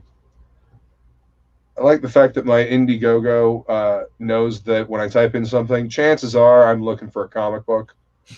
Yeah. not anything else. It's getting used to me, which is good. Arthur Brown asks, "Do you hate new metal?" No, I mean Static X is one of my favorite bands, and technically they're classified as new metal. I think they're new metal. Yeah, definitely, they would have been that first cusp. Like, well, not first, but you know. Yeah, they're see what I consider new metal is like Korn, and then Limp Bizkit's like new metal's retarded younger brother that has to drag along everywhere. What did you think of Fear Factory? Do you consider them to be new metal? I love Fear Factory. I consider them to be industrial. Okay, because they did like a remix that was what was it? Remanufactured. Remanufactured, which is like this house sort of album, which I actually enjoyed. I thought it was quite good. I love. There is only one Fear Factory album that I absolutely fucking refuse to listen to, and that's Transgression, because it is a fucking transgression. Like, right, I haven't heard it. Luckily, no, that one was bad. Let's see. That is the window I want to share. No, that is not the window. God damn it! It could have been worse. Could have been worse. Could have been different. The other window could have been. There's always another window that you straight. Like I was looking at Suicide Bombers earlier, like yesterday. I left the tab open, and it. Yeah. Anyway, I don't want to go there. But you know, you could have shared something dodgy. Yeah. Oh no, I closed all that before. Let's see. Alrighty. Oh, okay, right. So yeah, this is Hammer, J.C. Krager. This dude has worked with Top Cow. He's got a Joe Benitez cover. Like, my ears perked up when I heard that, because Joe Benitez is fantastic. Like Lady That's Mechanical. good. Yeah, and that looks not the interiors. I like the Nordic mythology angle. I'm quite into that stuff, you know, as a rule. Same. I've got Mjolnir here. I love Norse mythology. This is a post Ragnarok story. So this takes place after the end of the world. So instead of post apocalypse, it's great. And got the Veg Vizier here. Love the logo. Because all the gods were consumed by the world serpent. So that's interesting. Where would that leave you? Well, some survived. Imagine a dystopian post-apocalyptic world taken to the next level, where Ragnarok reigns. Midgard, our Earth, is a wasteland. The legendary artifacts of Asgard are falling to Midgard, where the fabled Nordic gods of myths are coming to take them back. Hammer, an epic black and white comic book series spanning 10 staggering 48 issues, is a labor of love and the culmination of admiration for the storytelling medium of comics and my infatuation with post-apocalyptic movies and comics. Jason seems like a really good dude. He's excited to finally get to tell this story. He's been trying to tell it for a long time. And look at this. You see this? The sculpt, the Loki head? Yeah. He was showing that, and it sits on like this ornate base that he's also sculpted. He's a sculptor as well. So he makes his own molds, and he cast all this stuff himself. So he's able to offer this awesome statue along with a couple of trades like the Joe Benitez cover and the regular cover for $80. Like, That's cool. yeah, it's ridiculous. Like, super personable guy, ridiculously talented. He sculpted all of these, the Draugr, Draugr. Right. Yeah, Draugr. Does he use traditional sculpting tools, or does he use ZBrush, Maya, 3D sculpting? Do you know what he uses? Yeah, it's all Sculpey. Traditional. Okay. This is all Sculpey. Like, this was sculpted out in Sculpey and then cast. These are the originals right here. He made these out of Sculpey and different like drone parts and different pieces of toy that he could put in for articulation and whatnot. So yeah, like, just an insanely talented dude. And yeah, he had a good time. And with our boy Fragaboom doing a piece as well. Nice. Yeah, Craig is a cool dude. yeah, that's my homie. He's one of the guys I'm really happy is in Comicsgate right now. Yeah, he's good people. He's as genuine as they come, man. And we need people like that. We need more genuine people in the world. Yeah, like, yeah. Good natured, know where it's at. Just wants to do good comic books. Oh yeah, and not afraid. Not afraid. Not if somebody threatens him, he'll roll with the punches and he'll stand his ground. And I like that. I appreciate it. He wouldn't have declared himself Comicsgate if he wasn't like that.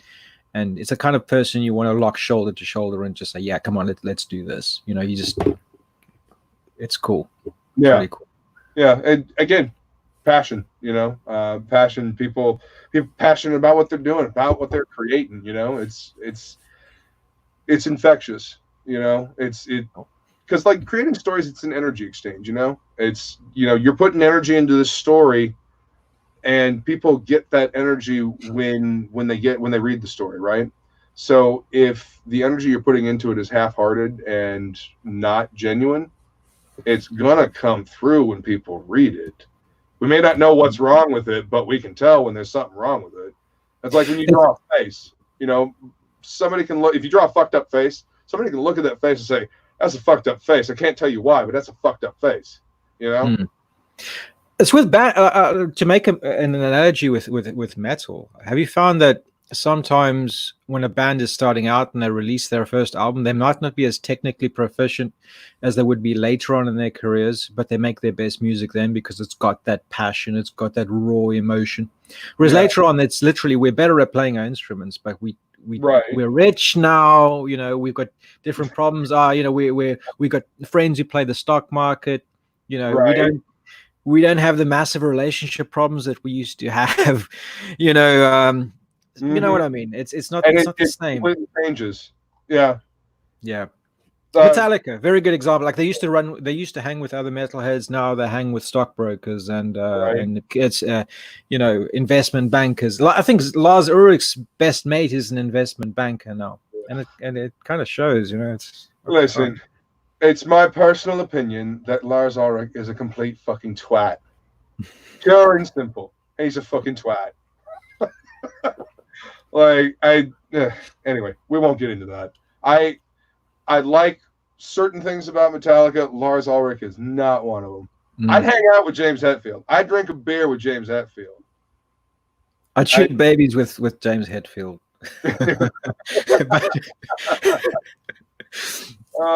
Cliff Burton, I'd hang out with. Oh, Cliff! Yeah, before everything went wrong. A lot of the heart went out of that band when Cliff died. Yeah.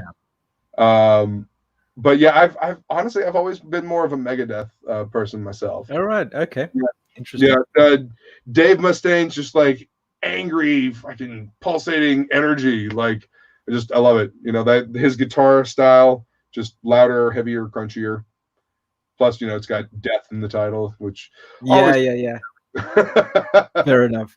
Sorry, did you like Metalocalypse? Death. Love Death? Metalocalypse. Yeah. Dude, It's nice seeing that crossover from metal into other genres. I mean, I've got where are they?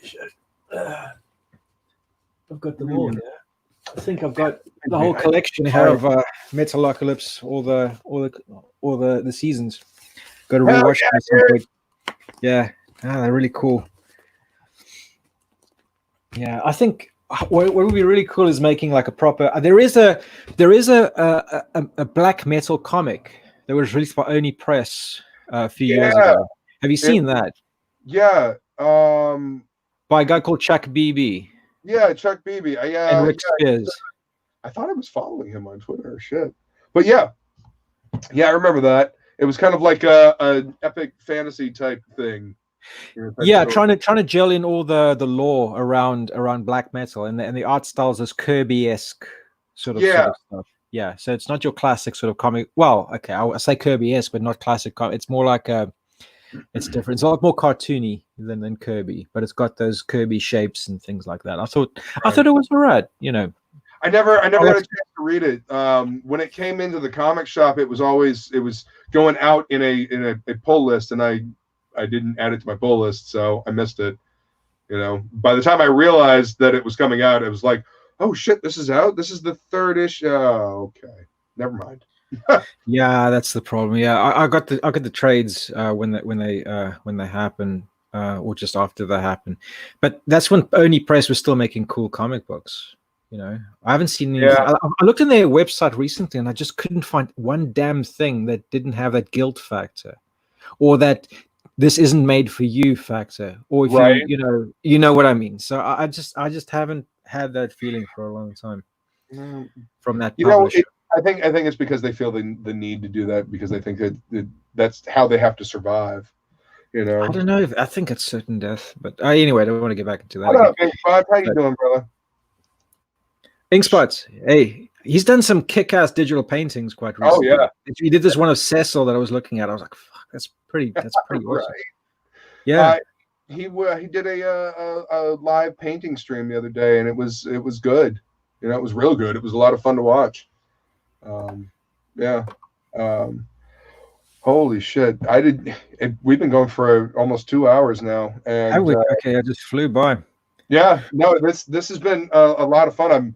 I'm sorry to be cutting it off now that Ink's here. But our dear friend Shay, I believe, is streaming right now with. Let's see. It's a very psychedelic looking book, and it looks really really cool. But of course, I don't have the tab open for it. And Skits, right? No, Huh? Is it skits? No. Oh my God. Okay. Well, we'll just open a new tab then. But Skit's book looks fantastic. Need to eudaimonia. Yeah. Oh, you're right. Yeah, the First World War. Yeah. That's the second part of it. Yeah. Yeah, it looks gorgeous. So anyway, I'm gonna go ahead and wrap this stream up, and I want all of you to go over to Red Valkyrie and watch that. I really didn't expect this to go on as long as it did. Replicant says it's Joshua Plaque. As soon as it pops up, I'll highlight that comment. There's a bit of a lag between YouTube and StreamYards, but thank you, Dark Lord Madruth. I appreciate that, man. Yeah, thank you so much coming to hang out, Chubb. Like, cool, man. Yeah, no, it was just fun. Do you normally stream this time of the day, like this kind of time, or is it normally late at night? Actually, I don't really have a schedule right now. This is me just getting off of work at the comic shop and just coming home and setting up and going to stream. You know, I needed to unbox all this stuff.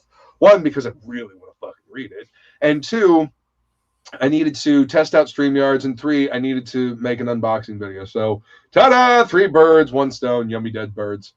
So that's what this was, and I threw the link out because I thought it would be cool to have the creator there as I unbox their comic and be like, oh, this is awesome. So you can get a live reaction. So it's like really that, yeah. glad you were able to join, man. That was wicked cool. It's You know? awesome. No, thank you. Like, yeah. Anyway, like if you stream around, I mean, this time is perfect because it's not 3 o'clock in the morning for me, so that Right. was nice. And yeah, we just had a good time chatting. It was cool. Yeah. We just shoot the shit. Well, this is my favorite part about working in a comic shop, or I get to talk with my people. I get to talk about comics. I get to talk about the cool shit that we're into. This artist, that artist, this classic run, that classic run.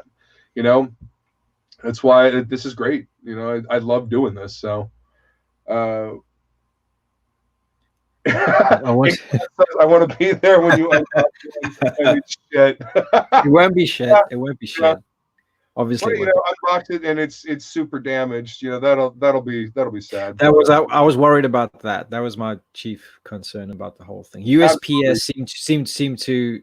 I don't know what the fuck they do. I think they're professional. They just crush those packages as hard as they can.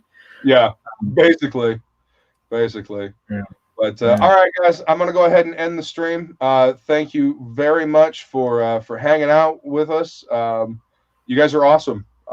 And expect more of this. Now that I got StreamYards and I'm figuring out how to rock and roll with it, we're gonna have all kinds of fun, like like this. And this. Oh, cool. I love that.